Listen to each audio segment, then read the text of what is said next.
There's just a lot of churches that won't accept anybody. And it's, what's Christ about? You know? Who was he with and who did he accept?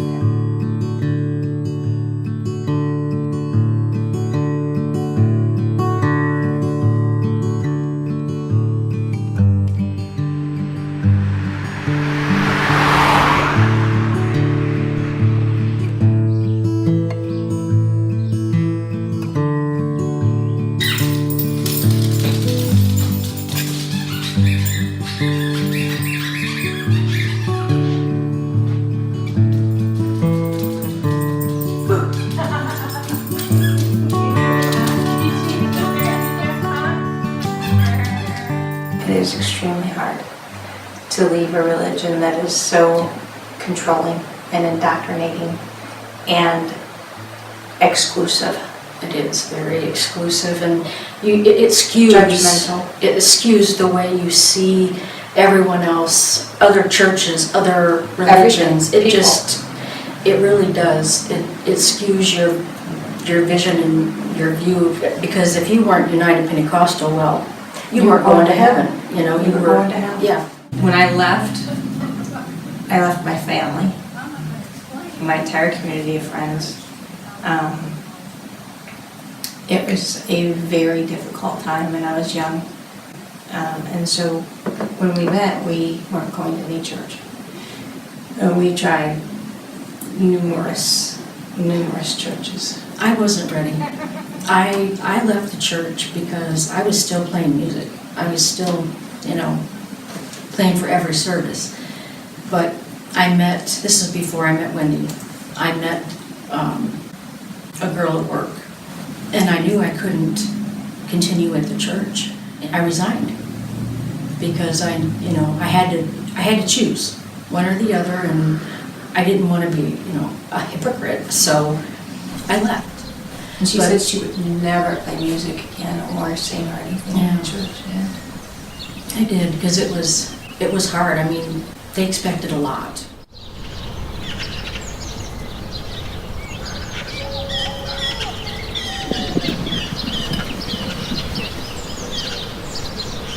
We went to a lot of churches. They would tolerate us, but we couldn't participate. We couldn't participate. Or become a member. I would try churches usually for one time, and it was just every church that I tried was always the same type of church, and it was always condemning, so condemning. I had to cry. It was painful.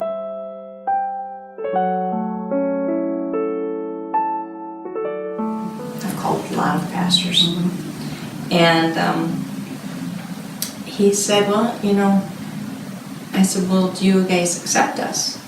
You're more than welcome to come to our church. You need to hear our sermons. You need to, but if you continue your life, then you will never be a member, participate. I said, but I love God, and I would do anything for God, but you're saying that's not good enough.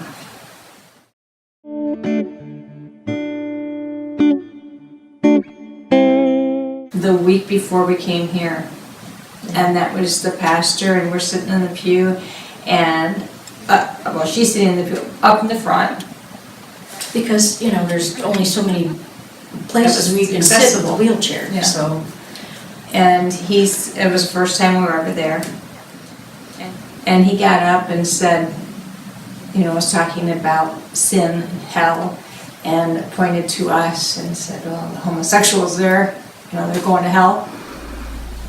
And I looked at Lori and I said, time to leave.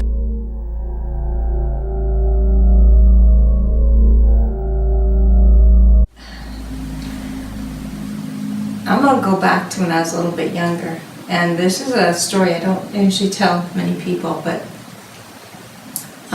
from knowing that something was different with me, and knowing that I was so unaccepted through my church and was never good enough, no matter what I did.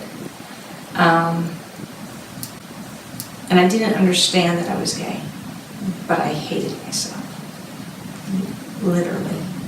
And I tried to be exactly who everyone wanted me to be all the time. It was suffocating.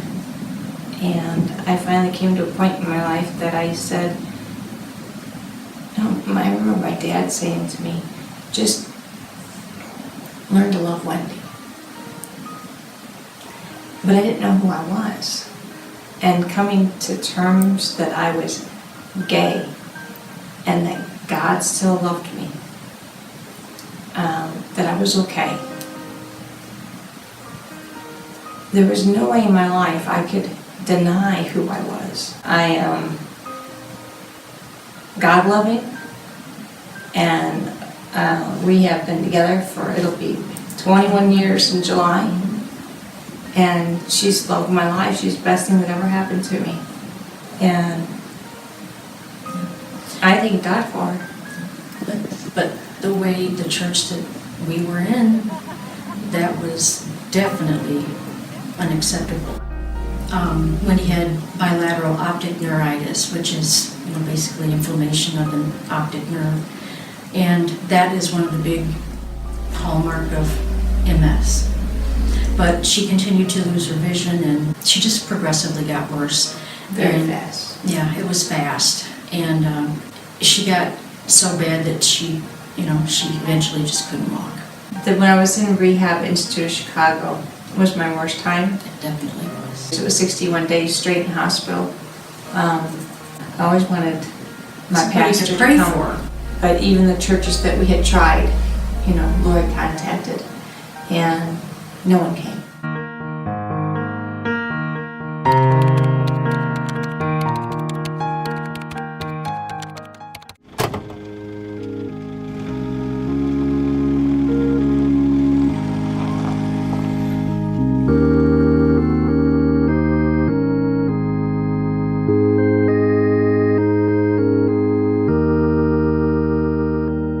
The very first members class that they offered, we took it, and I learned a lot about what they believe.